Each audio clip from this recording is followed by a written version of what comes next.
Welcome to The Backlog, a podcast hosted by Adaptovate. I'm Katie Cords, Head of Branded Content at Adaptovate.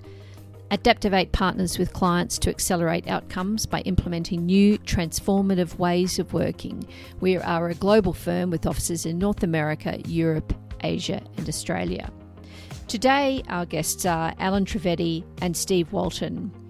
They are currently doing a mini-series called Agile Talks, which is featured on our YouTube sister channel.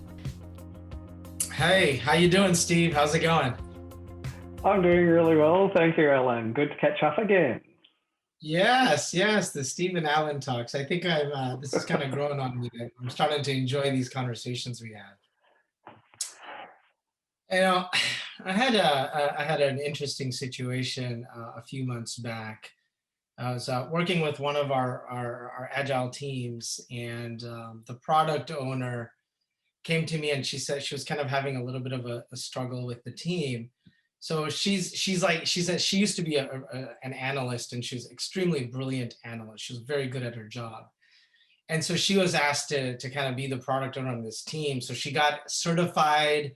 She told me I got my product owner certification, and you know, I've got all the knowledge and I get the ceremonies and my role and everything. But you know, I'm having a really hard time really leading this team. I've never really led a team before. I haven't really been in a leadership position. I feel like I'm really good at my job, but like now I have to lead a team. And while I've got the certification, education, and I also have support from my management, which is really wonderful.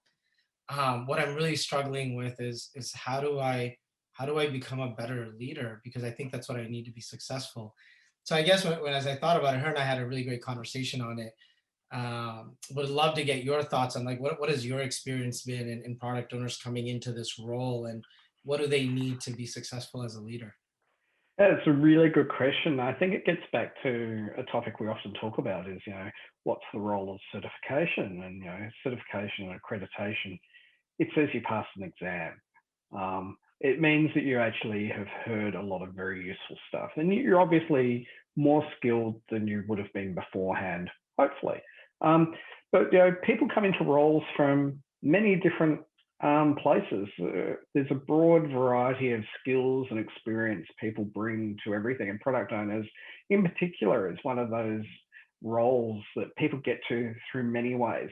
You often get subject matter experts that have come in. You get people that have maybe been salespeople, stakeholder engagement people throughout a business, you know, technical leads or, you know, business leads. And sometimes people managers as well. So, you know, there's a really broad skill set. The big difference is, I think, in Agile is, you know, shared leadership. It has two elements. One is, you know, everyone is expected to lead now. So, you know, as even a team member, you will be expected to lead amongst your peers. However, in product owner area, you're leading the direction finding for the team. You're the scout who's paving in front of the team saying, here's the way we need to go. I know the direction is over there. I'm the main scout. Follow me and we'll get to the target. If you're not used to doing that quite literal leading, it's really daunting and you're going to be looking to develop skills really fast. The one thing is I was kind of thinking about what you were saying, you know, when her and I were talking, you know, we got to start to talk about trust. Yep. And, you know, part of trust, you know, when we think about Stephen Covey's book on Speed of Trust, one of the elements is credibility. And so she's always had credibility because of her skills, right? And what she's good at. And so she's always felt like people value what I do because I'm good at my job. And so, you know, and then that's an interesting thought, because as you think about leading a team, you have to trust your leader. And so as a leader, if your trust is predicated on your ability to do the work, how do you inspire and empower others to be their best, right? And still build trust. So that was an interesting discussion her and I had, a very big aha moment. I think that builds into the concept of when you're talking about leadership, there's trust and there's authority as well. Similar concept of various types of authority. There's expertise authority. I have authority on saying it needs to be done this way because people see I have experience in it. I have authority to say, here are the 5 things we need to do because the organisation has designated. I have positional authority. There's other sorts of authority in there as well. I think what people can do when they find themselves in these roles is they can dig in and find that source of authority that put them in those roles in the first place. So in her case, I would say, really think about the fact that, she's got the respect of people for knowing what she's talking about. That gives her a degree of authority to hold a really valid opinion. Not all opinions are equally valid. She's got a really valid one. And then it's how do I turn that valid opinion and that authority on the subject matter into leadership? And that's about how do I get the trust? And for me, it's about working with your other leaders who are the team members, really opening up that two-way conversation and being really open and recognizing their knowledge and their input as well. And that full disclosure, I think, is a really great starting place to build that trust.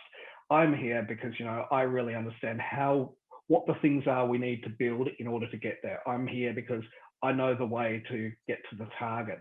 You're here in the team because you've got the skills to actually build the boat when we get to the river. We're together, we will get there.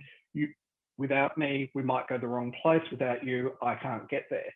And the value is different, right, Steve? As we kind of think about it, like I might think about trust as like my credibility or my expertise. So that's how I define trust. So when I show up, that's what shows up first when I go to a meeting, right? Absolutely. If the other team members are just the same, that they feel they have a certain set of values which they live by, and they feel valued and they are valued by others for those reasons.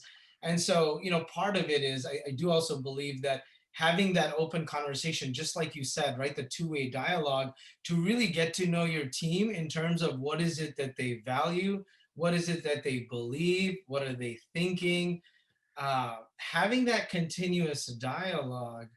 Interestingly, it doesn't happen in the ceremonies or the meetings in Agile, right? In sprints. So it's a little bit informal sometimes, right? And it has to be, in many cases, deliberate and intentional to do that, right? So it's a really good call out on kind of the two-way communication and the open dialogue.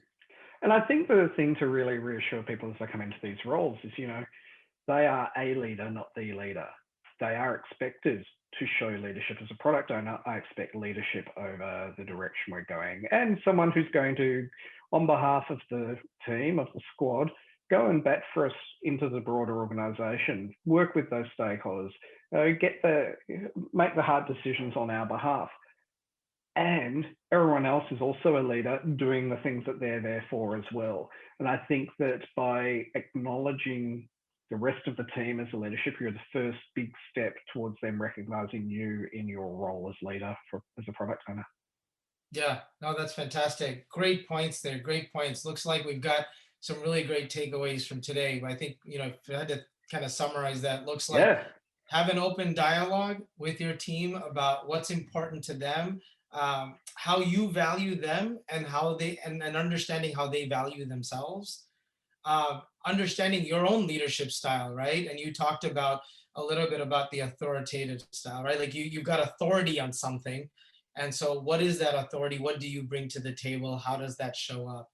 I think those are really two big things that don't really happen in the process of Agile or don't happen in the training of Agile, but it's more of a human experience and building those connections. So fantastic. I love this share and I really appreciate that, Steve. Thanks for talking that through today with us. Thank you, Alan. All right.